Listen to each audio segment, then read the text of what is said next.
শ্রী শ্রী বৃহৎ ভাগবতামৃতম প্রথম খণ্ড চতুর্থ অধ্যায়। তদা ভবেয়ং তত্রাশু তন্তুং গচ্ছাদ্য পাণ্ডবান তেষাং গৃহেষু তৎপশ্য পরম ব্রহ্ম নরাকৃতি।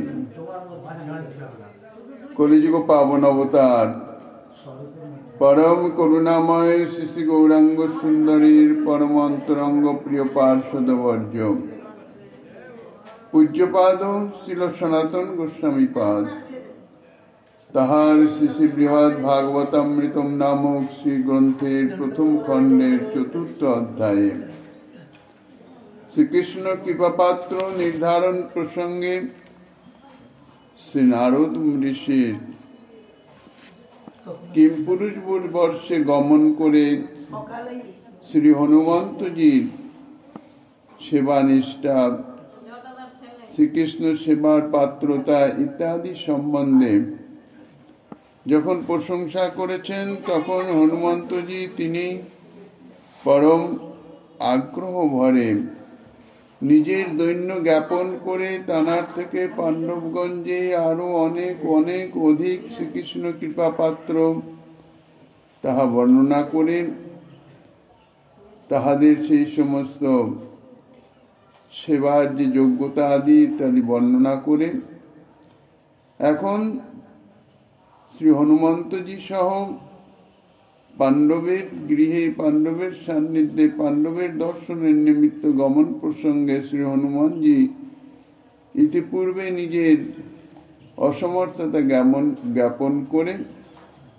শুধুমাত্র শ্রী নারদ ঋষিকেই পাণ্ডবদের সমীপে যাওয়ার জন্য অনুরোধ করলে যে হনুমন্তজি বলছেন, আমি তাহার শ্রীচরণ সমীপে উপস্থিত হব।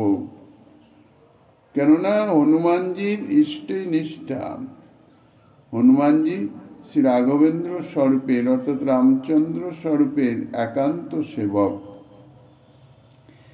তিনি জানেন ভগবৎ স্বরূপ অনন্ত, সমস্ত ভগবৎ স্বরূপ তত্ত্ব তো একই, কিন্তু লীলায় ভিন্ন ভিন্ন। যাহার যে স্বরূপে নিষ্ঠা তিনি সেই স্বরূপেরই আরাধনা করবেন। ইহাই হচ্ছে ইষ্টে গাঢ় নিষ্ঠার ভজনাঙ্গের অঙ্গ।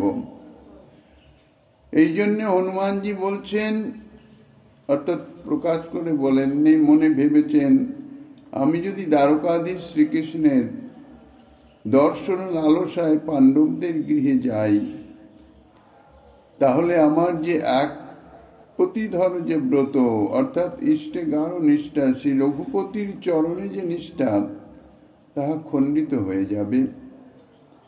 কাজে এই জন্য বললেন যে হ্যাঁ, আমি সেখানে যেতে পারি যদি দ্বারকাধীশ শ্রীকৃষ্ণ শ্রী রঘুনাথ স্বরূপে আমাকে আহ্বান করেন বা দর্শন দান করেন, তাহলেই আমি তাহার শ্রীচরণ সমীপে উপস্থিত হব। নারদ ঋষিকে বলছেন, আপনি অদ্য পাণ্ডবদিগের সমীপে গমন করুন এবং তাহাদের গৃহে যে শ্রীকৃষ্ণ প্রায় সর্বদাই বিরাজিত থাকেন, তা তাহাদের গৃহে বিরাজিত সেই নরাকৃতি পরম ব্রহ্মকে দর্শন করুন। প্রস্তুত বিষয়ে ব্যাখ্যা করিতেছেন। যদি বলেন আমিও তৎকাল আপনার সঙ্গে গমন করিব, তাহাতেই হনুমন্তজি বলছেন যে আপনি অদ্যই পাণ্ডবদিগের নিকট গমন করুন, আপনি এখনই যান। তাহার কারণ হচ্ছে, প্রথমে শ্রী ভগবানের মহিমা রাশি প্রদর্শন করিতেছেন। পাণ্ডবদের গৃহে বিরাজিত পরম ব্রহ্ম, সেই সাক্ষাৎ নারায়ণ, তাকে দর্শন করে আপনি কৃতকৃতার্থ হতে পারবেন। যদিও তিনি মুনিগণেরও বাক্য মনের অগোচর।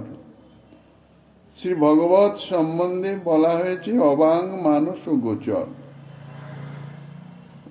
মনেরই অগোচর। মনের দ্বারা তানাকে অনুভব করা যায় না, আর মনের দ্বারা যদি অনুভব করা না যায়, তাহলে বাক্যের দ্বারা কি করে প্রকাশিত হবেন? আমরা মনে যেটা বুঝতে পারি, অনুভব করি, সেটাই আমরা বাণীর মাধ্যমে, বাক্যের মাধ্যমে বাইরে প্রকাশ করতে পারি। তো তিনি সাধারণ জীবের কথা, বিশিষ্ট তপস্বী মুনিগণ তানাদেরও বাক্য মনের অগোচর। তথাপি সেই পাণ্ডবদের গৃহে সেই পরম সুন্দর নরাকৃতি দ্বিভুজ শ্রী বিগ্রহ অর্থাৎ শ্রীমূর্তি শ্রীকৃষ্ণ স্বরূপে তানার দর্শন করে অনির্বচনীয় বিবিধ মধুরতম মাহাত্ম্য সেই পাণ্ডবদের গৃহে তিনি প্রকাশ করেছেন। স্বয়মেব প্রসন্নং জন্মহৃদ বাগ গোচরম মনোহরতরং চিত্র লীলা মধুরিমা করম। সেই প্রভু মুনিদিগেরও বাক্য মনের অগোচর এবং পরম মনোহর বিচিত্র লীলা মধুরিমার আকর স্বরূপ হলেও স্বয়ংই সুপ্রসন্ন হয়ে পাণ্ডব গৃহে বিরাজিত আছেন। ঈদৃশ পরম দুর্লভ পরম ব্রহ্ম। যদি প্রশ্ন হয়, হনুমন্তজি বলছেন পাণ্ডবদের গৃহে গেলে আপনি সেই নরাকৃতি পরম ব্রহ্ম, সেই পরম মধুর পরম মনোহর তানার দর্শন পাবেন, যদিও তিনি মুনিগণেরও অবাঙ্গ মানস গোচর, বাক্য মনের অগোচর। তাতে যদি বলা হয় যে দৃশ্য পরম দুর্লভ পরম ব্রহ্ম, কিরূপে তাদের দৃশ্য হবেন, তারা কি করে দেখবেন? তাহাতেই বলছেন যে স্বয়মেব, অর্থাৎ এই শ্লোকে বলছেন যে যদিও তিনি মুনিগণেরও বাক্য মনের অগোচর, তথাপি তানার কৃপাতে তানার দর্শন বা তানার অনুভব সম্ভব হয়। শুধুমাত্র তানার কৃপাতে, স্বয়ংই সুপ্রসন্ন, অর্থাৎ বিনা সাধনে বা কিঞ্চিত সাধনে তানার করুণা রাশি প্রকাশিত হয়ে যায়। তানার কৃপার এমন মহিমা, এমন তিনি কৃপাকারী যে সামান্য কেউ যদি একটু তানার সম্বন্ধে উন্মুখ হন, অনাদিকাল থেকে জীব ভগবৎ সম্বন্ধে বহির্মুখ, ভগবৎ সম্বন্ধে কিছু জানেনও না, জানার চিন্তাও করেন না, অনিত্য যে এই দেহগেহ দেহ ইন্দ্রিয়াদি, তাহাকেই আমি বলে অনাদিকাল থেকে জীব বিস্মৃত হয়ে আছে, ভগবানের বিস্মৃত হয়ে আছে। অথচ জীবের স্বরূপ ভগবানের নিত্য দাস, ভগবানের সঙ্গে তার নিত্য সম্বন্ধ। জীবের স্বরূপ অর্থাৎ জীবাত্মা, তাহা শ্রী ভগবানেরই অংশ, অপ্রাকৃত চিন্ময়, তাহাও সচ্চিদানন্দ। শ্রী ভগবান তাই, যেহেতু তানার অংশ, অনন্ত কোটি জীব নিশ্চয় সব শ্রী ভগবানেরই অংশ। গীতায় তাই বলেছেন, মামৈবাংশ জীবলোকে জীবভূত সনাতন, সমস্ত জীব নিশ্চয় আমারই অংশ। কিন্তু তাহারা আনন্দময় শ্রী ভগবানের অংশ হয়েও তাহারা সর্বদা দুঃখ, তিতাব, জ্বালা ইত্যাদিতে জর্জরিত হচ্ছেন কেন, কষ্ট পাচ্ছেন কেন, আনন্দ পাচ্ছেন না কেন? তার কারণ তাহারা আমাকে বিস্মৃত হয়ে গেছে, আমাকে ভুলে গিয়ে তাহারা মায়ার প্রভাবে, মায়ার অধীন হয়ে মায়ার কারাগারে অবস্থান করছে। মায়া তাদের এই দেহ একটি পঞ্চভূতাত্মক যে প্রাকৃত দেহ, সদা পরিবর্তনশীল, সেই প্রাকৃত দেহ প্রদান করেছে।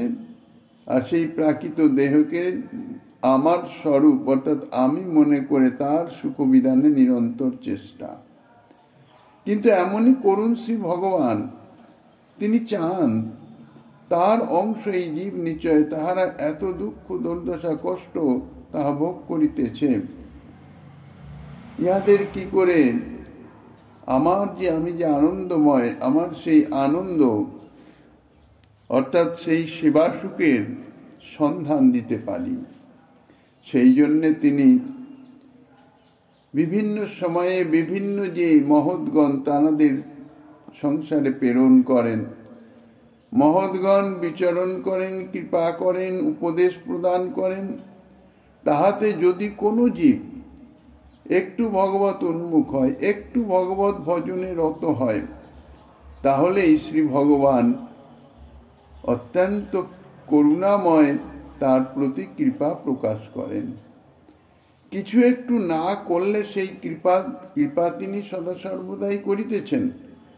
অহেতুক কৃপাকারী শ্রী ভগবান তাঁর কৃপা বর্ষিত হচ্ছে সদা সর্বদাই অনন্ত কোটি জীবের জন্যে।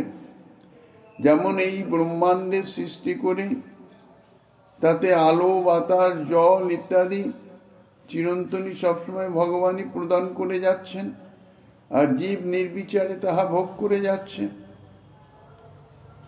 তিনি তো সেটা বন্ধ করে দিতে পারেন, তাহলে জীব নিশ্চয় তো সব মৃত্যু মুখে পতিত হয়ে যাবে। তার বিনিময়ে জীব তার জন্য তো কিছুই করছে না, তাকে স্মরণও করছে না, এমনকি কৃতজ্ঞতা এটুকু নাই যে ভগবান প্রদত্ত এই যে আলো, বাতাস, জল ইত্যাদি আমি ভোগ করিতেছি, তার বিনিময়ে তার একটুখানি সেবা তো করা উচিত, এ বোধের স্বীকারই করে না। এই জন্যে তারা নিরন্তর দুঃখ কষ্ট ভোগ করে। তা যদি কেউ উন্মুখ হয় একটুখানি, অর্থাৎ মহতের উপদেশে, মহৎ সঙ্গের প্রভাবে, মহৎ দর্শনের প্রভাবে যদি একটু উন্মুখ হয়, একটু ভজনে রত হয়, তাহলেই তাঁর যে কৃপা, সেই কৃপা প্রকাশ হয়ে ওঠে। তিনি অল্প সাধনে কারুণ্য রাশি প্রকাশকারী। আর এই প্রকারেই স্বয়ং প্রসন্ন হয়ে তাদের প্রতি করুণার রাশি প্রকাশ করে থাকেন এবং নিরন্তর তাদৃশ মনোহরতর বিচিত্র লীলা মধুরিমার আকর নরাকার পরব্রহ্ম রূপে তিনি তাদের দৃশ্য হতেন, অর্থাৎ পাণ্ডবগণের দৃশ্য হতেন। সেই পাণ্ডবগণের ওখানে অবস্থান করেন, সেখানে গেলেই ভগবত দর্শন লালসায় গেলেই সেখানে তাঁর দর্শন প্রাপ্ত হবেন। তিনি মনোবাক্যের অগোচর হলেও তিনি কৃপা করে দর্শন প্রদান করিতেছেন। এই প্রকারে তাহাদের মহাভাগ্যবত্তা, অর্থাৎ পাণ্ডবগণের মহাভাগ্যবত্তা ও মহাত্মা বিশেষের সম্বন্ধে বর্ণনা করা হলো। তাদের সেই মহিমার প্রভাবে আপনি দর্শন পাবেন। এই প্রকার সৌভাগ্যের অলাভ হেতু মুনিদিগের বাক্য মনের অগোচর বলে প্রকারান্তরে সেই মুনিগণেরও যে বাক্য মনের অগোচর, সেই স্বয়ং ভগবান তিনি পাণ্ডবগণের প্রতি কৃপা করে পাণ্ডব গৃহে তিনি বিদ্যমান আছেন, সেখানেই তাঁর দর্শন লাভ হবে। ইহাতে পাণ্ডবগণের যে মহিমা তাহা বিশেষভাবে প্রকাশিত হচ্ছে, কেন পাণ্ডবগণের মহিমাতেই তাঁর দর্শন সম্ভব। পরম সৌন্দর্য আদি, অর্থাৎ মনোহরতর বিচিত্র লীলা মধুরিমার আকর সেই ভগবান। বিবিধ লীলা মাধুর্যের তিনি হইতেছেন খনি বা উৎপত্তি ক্ষেত্র স্বরূপ। বিবিধ লীলা মাধুর্যের উৎপত্তি ক্ষেত্র বলে তার কণামাত্র স্পর্শের দ্বারা কামদেবাদিদিগেরও তিনি মন হরণ করে নেন। বৃহদ বত ধরানস্ত মাংস তাংশ চৌ গার্হস্থ ধর্মিণঃ সাম্রাজ্য ব্যাপৃতান মত্বা মা পরাধাবৃত ভব। শ্রী হনুমন্তজি বলছেন, আমরা নৈষ্ঠিক ব্রহ্মচারী, আর পাণ্ডবগণ তারা গৃহস্থ ধর্মাবলম্বী এবং সাম্রাজ্য ব্যাপারে ব্যাপৃত। তিনি রাজা, তাঁর সাম্রাজ্য প্রজাপালন এ সমস্ত কার্যে রত থাকতে হয়। এইরূপ বিবেচনা করে আপনি নিজেকে অপরাধী মনে করবেন না, কারণ নারদ ঋষি তিনি ব্রহ্মচারী, হনুমন্তজিও ব্রহ্মচারী। কাজেই আপনি এটা মনে ভাববেন না যে পাণ্ডবগণ তারা তো গৃহস্থ ধর্মাবলম্বী আর আমি নৈষ্ঠিক ব্রহ্মচারী, আমি তাঁদের গৃহে কেন যাই। গেলে হয়তো অপরাধ হয়ে যাবে, এ ধরনের ভাবনা করে নিজেকে অপরাধী করবেন না। পাণ্ডবগণ মহা বিষয়ে ভোগৈশ্বর্যযুক্ত, আর আমরা অকিঞ্চন নৈষ্ঠিক ব্রহ্মচারী। আমাদের সঙ্গে পাণ্ডবগণের অনেক অন্তর। সুতরাং মাদৃশ জনের সহিত তাদের সঙ্গ সর্বথা অনুচিত, এইরূপ আপনি মনে করতে পারেন, কিন্তু এইরূপ আশঙ্কা আপনি কখনো করবেন না।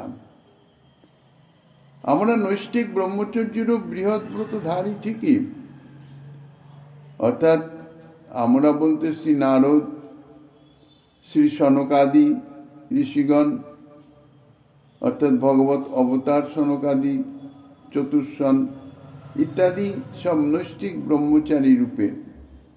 আর পাণ্ডবরা তারা গৃহস্থ, অর্থাৎ গৃহস্থ ধর্মাবলম্বী, বিশেষত রাজা, সাম্রাজ্য চক্রবর্তী।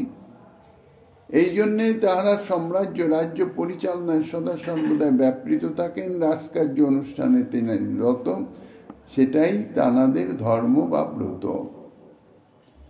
এইরূপ মনে করে নিজেকে অপরাধে আবৃত করবেন না, অর্থাৎ তাদৃশ মহত্তম ভাগবতগণের প্রতি সাধারণ গৃহস্থ ধর্মাবলম্বী মনে করলে আপনি অপরাধী হয়ে যাবেন। কেননা তাঁরা বাস্তবিক কোনো ধর্মের গণ্ডির মধ্যে সীমাবদ্ধ নন, অধীন নন। তাঁরা ব্রহ্মচর্য, গার্হস্থ, বানপ্রস্থ, সন্ন্যাস ইত্যাদির কোনো অপেক্ষাই নাই। কেননা তাঁরা মহাভাগবততম, যিনি মহাভাগবত শ্রী ভগবানের পরম ভক্ত, তিনি তাঁর কোনো কিছুর অপেক্ষা নাই। কাজেই এই রূপ যে মহত্তম ভাগবতগণ, তাদের প্রতি তথাবিধ মননই অপরাধ স্বরূপ। অর্থাৎ যদি মনে করেন আমরা নৈষ্ঠিক ব্রহ্মচারী, আমরা কেন সেই গৃহস্থ পাণ্ডবগণ তার গৃহে যাব, তাদের সঙ্গে সঙ্গ অর্থাৎ কথাবার্তা আলাপ ইত্যাদি কেন করব? অর্থাৎ তারা গৃহস্থ, এই গৃহস্থ ধর্মাবলম্বী বলে তাদের হেয়তা ভাব এসে যায়। হেয়তা ভাব আনবেন না, কেননা তাঁরা সাধারণ গৃহস্থ নন, তাঁরা মহত্তম ভাগবত। মহত্তম ভাগবতগণের প্রতি এ ধরনের কোনো কিছু মনে করাই যে উনি গৃহস্থ, আমি সন্ন্যাসী বা আমি ব্রহ্মচারী, এই ভাবনাটাই হচ্ছে অপরাধজনক। এই ভাবনা থেকেই অপরাধের সৃষ্টি হয়ে যাবে। আর সেই যে অপরাধ, মহৎগণের প্রতি কিঞ্চিত মাত্র যদি অপরাধ এসে যায়, বলার কোনো অপেক্ষা নাই, শুধুমাত্র মনে ভাবলেই অপরাধ হয়ে যাবে, তাহলে সেই অপরাধ কিন্তু কখনো দূরীভূত হবে না। সেই অপরাধ কদাপি দূরীভূত হইবার নহে। অতএব এরূপ বিবেচনা করে কখনো আপনি নিজেকে অপরাধী করবেন না। ভক্তি ঐহিক এবং পারলৌকিক বিষয় ভোগে বিরক্তি জন্মায়। ভক্তি জগতে প্রবেশ না করলে, অর্থাৎ ভক্তি মহারানীর কৃপাপ্রাপ্ত না হলে জড়জাগতিক বিষয়ে কখনো বিরক্তি আসে না। বিষয় ভোগের যে অনন্ত লালসা, কামনা, বাসনা অনাদিকাল থেকে আমাদের মধ্যে বিরাজিত আছে, আর সেই বিষয় ভোগ কামনার জন্যেই আমরা নিরন্তর যন্ত্রণা ভোগ করিতেছি, তিতাব জ্বালায় জর্জরিত হইতেছি। নিজ স্বরূপের কোনো অনুসন্ধান নাই। নাশবান দেহকেই নিজে অর্থাৎ আমি মনে করে সেই দেহ সম্বন্ধনীয় যে কিঞ্চিত সুখানুভূতি, বাস্তব সুখ নয় কিন্তু সুখানুভূতি, তাহাই নিজের সুখ বলে, তাহাই প্রাপ্তির নিমিত্ত নিরন্তর চেষ্টা করে যাচ্ছি। একমাত্র ভক্তি সাধনের দ্বারা এই যে ঐহিক এবং পারলৌকিক বিষয় ভোগ, ঐহিক অর্থাৎ এই জড়জাগতিক এই জগতের যে বিষয়, রূপ রস শব্দ স্পর্শ গন্ধ স্বরূপ যেগুলি, অর্থাৎ শরীরের মাধ্যমে যে নানান রকম বিলাস ব্যসন ইত্যাদির যে ভোগ করা, তা হচ্ছে ঐহিক বিষয় ভোগ। কিন্তু পারলৌকিক বিষয় ভোগ, পারলৌকিক বিষয় হচ্ছে স্বর্গসুখ ইত্যাদি। ইহাকেই বলা হয় পারলৌকিক বিষয় ভোগ। বিষয় ভোগটাই হচ্ছে নিজ সম্বন্ধনীয়, নিজের সুখের সম্বন্ধনীয়। এই জড়জগতের যে জাগতিক বিষয়, তাহা ভোগ করে, কারণ এটা তো যথার্থ সুখ নয়, এ বিষয়ে ভোগে তো যথার্থ সুখ অনুভব হয় না। ক্ষণকালের জন্য সুখানুভূতি হয়, কিন্তু তাহাতে তৃপ্ত হয় না। কেননা স্বরূপত জীব হচ্ছে সেই আনন্দময় শ্রী ভগবানের অংশ। তখন সেই প্রকৃত আনন্দের সন্ধান না পাওয়া পর্যন্ত তাহার তৃপ্তি হয় না। মনে করে এটাতে আমার সুখ হবে, তৃপ্ত হবে। যেই তাহা ভোগ শুরু হয়ে যায়, একটু পরেই তাহাতে বিতৃষ্ণা এসে যায়, আর কিন্তু ভোগ করতে পারে না। যেমন প্রচণ্ড ক্ষুধায় জর্জরিত, তার সামনে যদি ভোজন দেওয়া হয়, পরম তৃপ্তি সহকারে সে ভোজন করতে থাকে, তৃপ্ত হলাম, মানে সুখানুভব হয়। কিন্তু কতক্ষণ, পেটটি যেই ভরে গেল, তারপরে সেই ভোজনই যতই উপাদে হোক না কেন, তাহাতে আর বিন্দুমাত্র তার রুচি নাই। উপরন্তু যদি আরো তাহাকে ভোজন করানো হয়, তাহলে তাহার বমন হয়ে যায়। তা এই বিষয় ভোগে যে এই যে রুচি, জড়জাগতে এই যে বিষয় ভোগে তৃপ্তি হয় না, তখন মনে করে এই বিষয় যদি আরো ভোগাকাঙ্ক্ষা সেটি তো বিদ্যমান থাকে। দেহ ইন্দ্রিয়ের সেই ভোগ গ্রহণের আর সামর্থ্য থাকে না, কিন্তু মনের যে ভোগাকাঙ্ক্ষা সেটার তো নিবৃত্তি হয় না। তাই মনে ভাবে যে এই ভোগ আরো যদি সুচারুরূপে দীর্ঘস্থায়ীভাবে যদি ভোগ করতে পারতাম, যেমন স্বর্গের দেবতারা ভোগ করছে, তার জন্যে সে যাগ যজ্ঞ সৎকর্ম পুণ্যকর্ম ইত্যাদি সে করতে থাকে, যাতে এই দেহ ত্যাগের পরে স্বর্গসুখ অনুভব করতে পারে, স্বর্গসুখ প্রাপ্ত হতে পারে। তাই হচ্ছে পারলৌকিক বিষয় ভোগ। এই যে বিষয় ভোগের যে আসক্তি, যে বাসনা, যে কামনা, তাহাতে ভগবত বহির্মুখতাই বিরাজমান থাকে এবং তাহাতে দুঃখ কষ্টই। স্বর্গসুখ কতক্ষণ? এই দেহ দ্বারা যে সৎকর্ম আদির অনুষ্ঠান করছে, তাহার পুণ্যের প্রভাবে সে স্বর্গে একটি সেই সুখ ভোগকারী, অর্থাৎ একটি দেবদেহ প্রাপ্ত হয়ে স্বর্গে সে অবস্থান করে। আর যে পুণ্য সে সঞ্চয় করছে, সেই পুণ্যের বিনিময়ে সে সুখ ভোগ করতে থাকে। যেই পুণ্য শেষ হয়ে যায়, ক্ষীণে পুণ্যে মর্ত লোকং বিশন্তি, পুণ্য শেষ হলেই আবার পুনর্মুচিকে ভব, আবার এই মর্তধামেই তাকে চলে আসতে হয়। যেমন আমরা কোথাও বেড়াতে যাই, আনন্দের সঙ্গে যাই, সঙ্গে কিছু অর্থ নিয়ে যেতে হয়। সেখানে উত্তম বাসস্থান, উত্তম ভোজ্য ইত্যাদি সমস্ত কিছু ভোগ করা হচ্ছে সেই অর্থের বিনিময়ে। কতদিন ভোগ করতে পারি? যতক্ষণ অর্থ আমার কাছে আছে। অর্থ শেষ হওয়ার আগেই আমাকে সেখান থেকে ফিরে আসতে হবে। ঠিক সেই রকম অবস্থা পারলৌকিক সুখ ভোগ। ক্ষুধা যেরূপ লোককে ভক্ষ্যবস্তুর অন্বেষণে ব্যাকুল করে, সেই রকম ভক্তিও ভক্তকে ভগবত সেবায় তৎপর করে থাকে। এর থেকে মুক্তি, অর্থাৎ ঐহিক এবং পারলৌকিক বিষয় ভোগের থেকে মুক্তি বা বিরক্তি, তাহা একমাত্র ভক্তির মাধ্যমেই প্রাপ্ত হওয়া যায়। যারা ভক্তি সাধনা করেন, তাদের এই জাগতিক সুখ বা পারলৌকিক সুখ, অর্থাৎ দেহান্দ্রিয়াদির মাধ্যমে যে সুখের অনুভব, তাহা পরম বিরক্তিকর বলে অনুভব হয়। যেমন এখন বিষয় ভোগান্ত জীব বিষয় ভোগে একবারে মত্ত হয়ে আছে, তার কাছে যদি ভগবত ভজনের কথা বলা হয়, তার বিরক্তি উৎপাদন হয়। ভগবত নাম কীর্তন, তার মনে হবে কি অহেতুক চিল্লামিল্লি করছে। বিরক্ত হতে থাকবে। তা ঠিক সেই রকম তারই বিপরীত, যদি ভক্তি সাধনা করা হয় তাহলে এই জড়জাগতিক বিষয় ভোগটাকেই তার পরম বিরক্তিকর বলে মনে হবে, আর ভগবত ভজনে আসক্তি জন্মাতে থাকবে। সেই জন্যে যেমন যদি প্রচন্ড ক্ষুধা পায় তাহলে লোকে কি করে, ক্ষুধার তীব্রতা অনুসারে সে সর্বকর্ম পরিত্যাগ করে আগে ভোজনের অনুসন্ধান করে, আগে ক্ষুধার নিবৃত্তি করতে হবে, ব্যাকুল হয়ে ওঠে। সেই রকম যদি কেউ ভজনের মাধ্যমে ভক্তি লাভ করেন, সেই ভক্তি অর্থাৎ ভজন করতে থাকেন, তাহলে ভক্তি তাকে কি করে, এমনভাবে কৃপা করেন যে তাকে ভগবত সেবায় তৎপর করে থাকেন।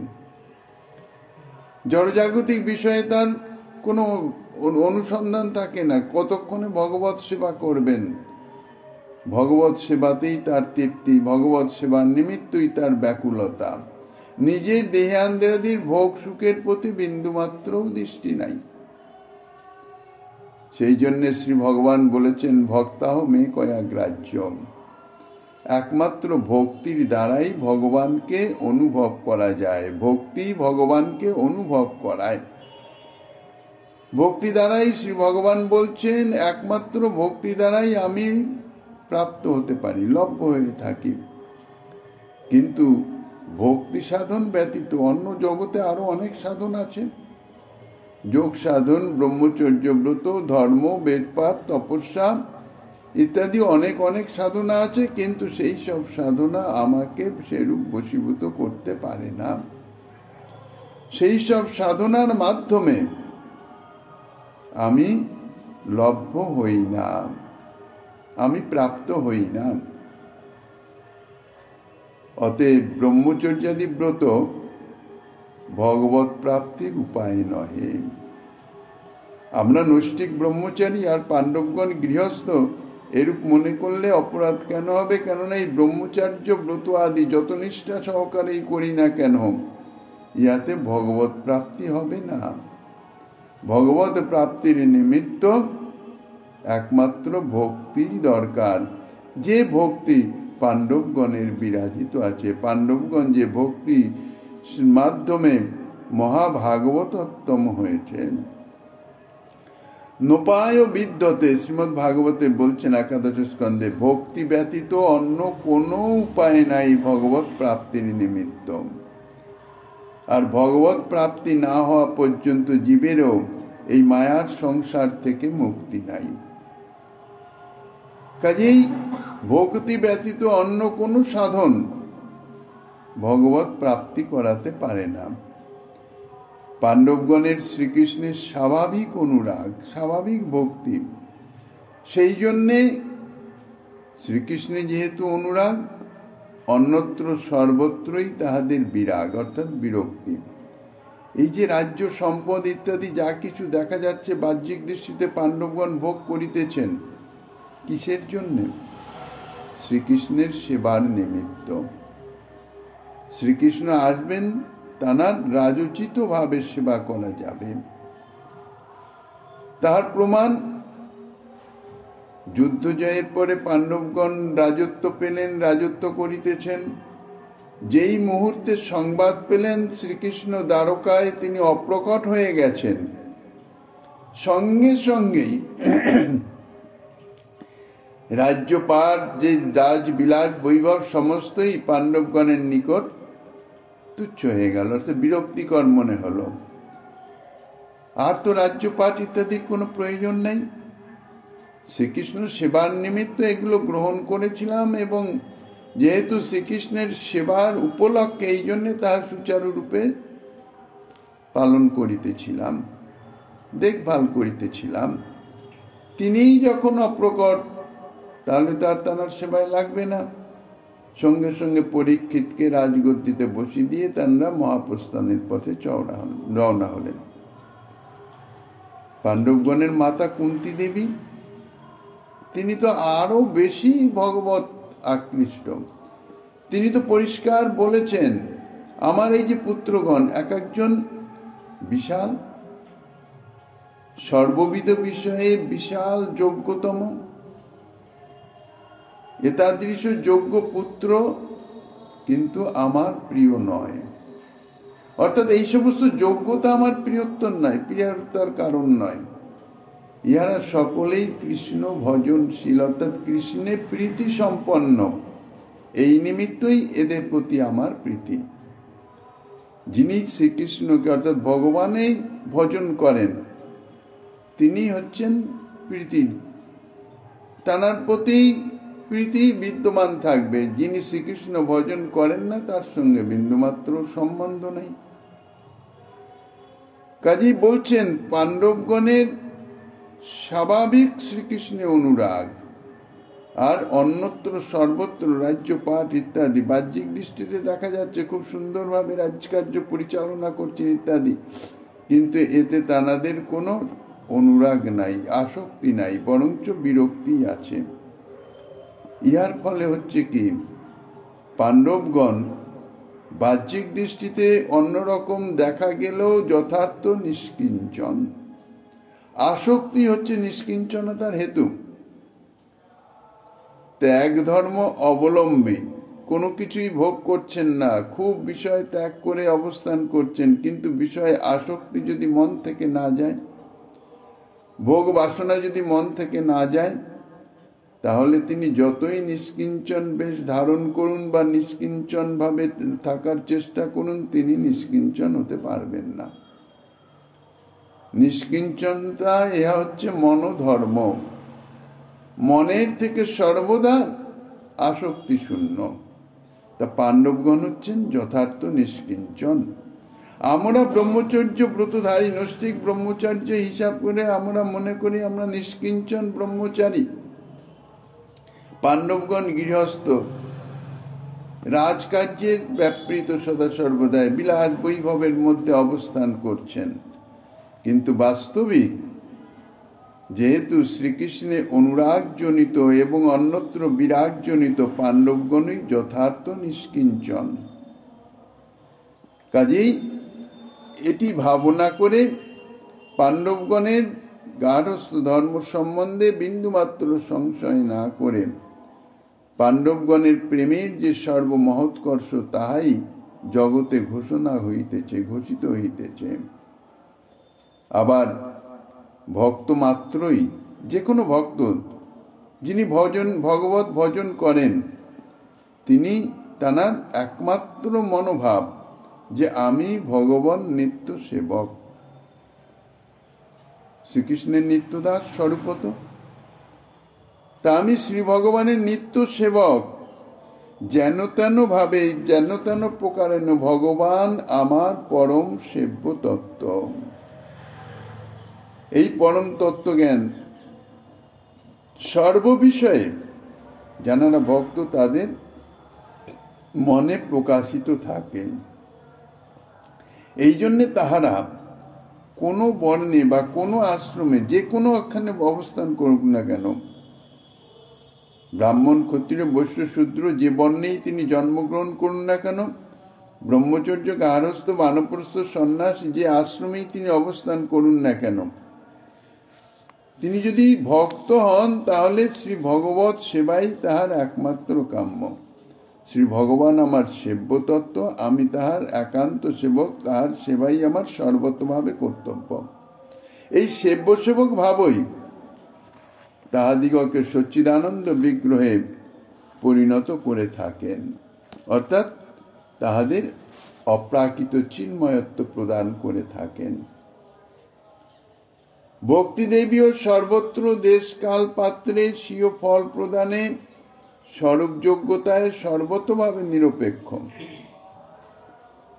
সাধকের জাতি ধর্ম আশ্রম ইত্যাদি বিচার করেন না ভক্তিদেবী, বা জাতি ধর্ম আশ্রমের কোনো অপেক্ষা করেন না। ভক্তির ফল ভগবত অনুরাগ, ভগবত সেবা নিষ্ঠা, সেবা আকাঙ্ক্ষা ভক্তিদেবী তাহাই প্রদান করেন, সে যে জাতির হোক, যে ধর্ম অবলম্বনী হোক, যে আশ্রমগতই হোক না কেন। সাধকের শরণাগতি রূপ যে সাধন যোগ্যতা, অর্থাৎ সর্বতভাবে নিজের অভীষ্টের চরণে, প্রভুর চরণে নিজেকে সমর্পণ করে দেওয়া। সমর্পণ অর্থাৎ একেবারে নিজের বলতে আর কিছু নাই, নিজের সম্বন্ধীয় কোনো ভাবনা চিন্তার লেশাভাসও নাই। আমি প্রভুর চরণে সমর্পিত, আমি প্রভুর। এই যে সমর্পিত প্রাণ, এই সমর্পিত প্রাণই হচ্ছে শরণাগতি। এই সমর্পণ অনুযায়ী সে তার ভগবত অনুরক্তি, আসক্তি ইত্যাদি প্রকাশিত হবে। অর্থাৎ যতটা সমর্পণ সম্ভব হবে তার যোগ্যতা অনুসারে তার ভজনের অর্থাৎ ভগবত ভক্তির ক্রমবিকাশ তা প্রকাশিত হবে। এই যে বর্ণ বা আশ্রম, ইহা তো জীবের স্বরূপের সঙ্গে সম্বন্ধ নয়, দেহর সঙ্গে সম্বন্ধ। ইহা দেহ সম্বন্ধীয় সামাজিক প্রথা মাত্র।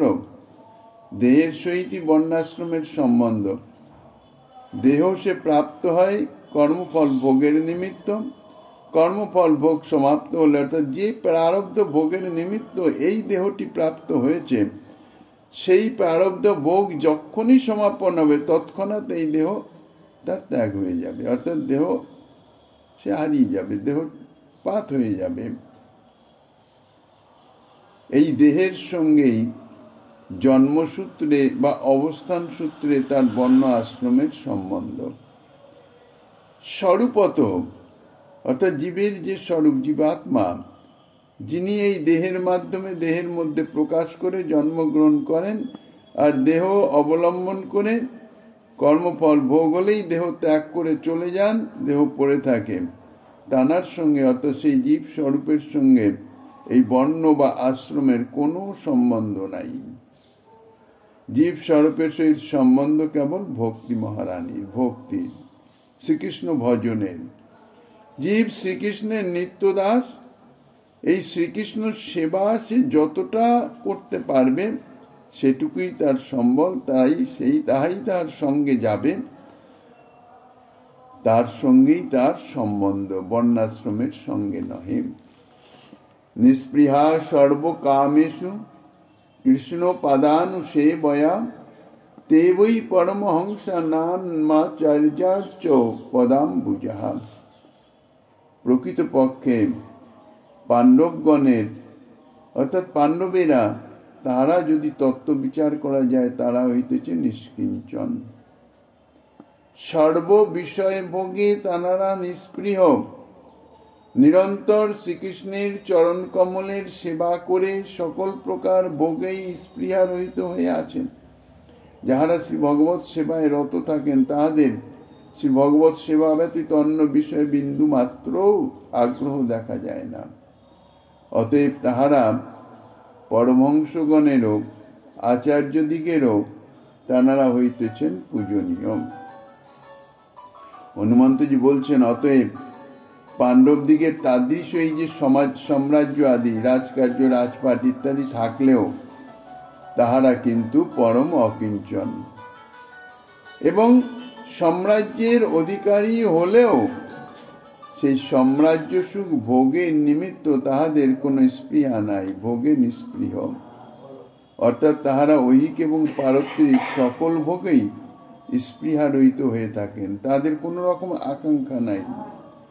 অতএব তাহারা যে সমস্ত পরমহংসগণ আছেন না, তাহাদেরও গুরুস্থানীয়। অন্তাশ্রমী অর্থাৎ সন্ন্যাসাশ্রমী, তাহাদেরও গুরুস্থানীয়। আর এই অন্তাশ্রমী সন্ন্যাসীগণেরও শিরোমণি যে পরমহংসগণ, আচার্যগণ, সেই পরমহংসগণেরও আচার্য বা পূজনীয় বলে অর্চনার যোগ্য। যেহেতু তাহারা নিরন্তর শ্রীকৃষ্ণের চরণ কমলের সেবা করে সর্ববিষয়ে নিষ্পৃহ হয়ে গেছেন, আসক্তি শূন্য হয়ে গেছেন। আর পরমহংসগণ তাঁরা অতি তুচ্ছ একটু আত্ম অনুভব করে, অর্থাৎ আত্মজ্ঞান লাভ করে, সেই আত্মসুখ অনুভব করে সেই সুকনিষ্ঠা পর্যন্ত, অর্থাৎ আত্মসুখের যে অনুভব, যে আকাঙ্ক্ষা, সেই আকাঙ্ক্ষা ত্যাগ করতে পারেন না। এই প্রকারে পাণ্ডবগণ পরম মহানন্দময় ভক্তি রসিক বলে তাঁরা পরমহংসগণেরও পূজনীয়।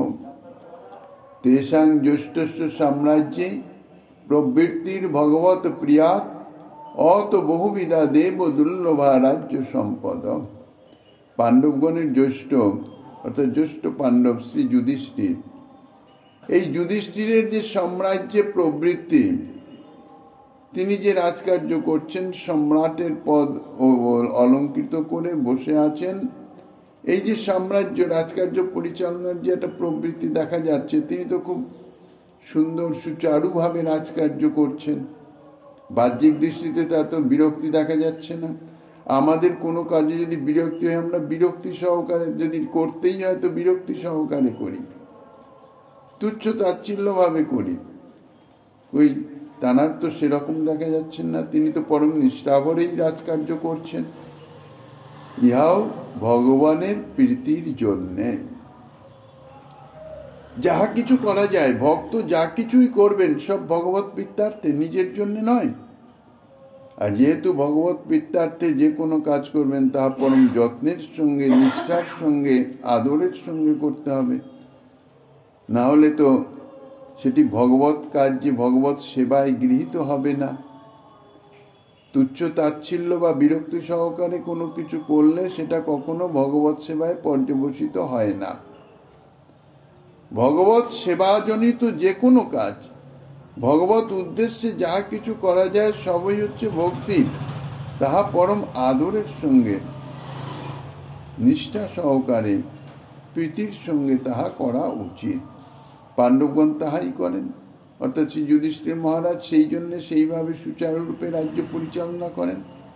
এই জন্যেই তাহার বহুবিধ দুর্লভ রাজ্য সম্পদ।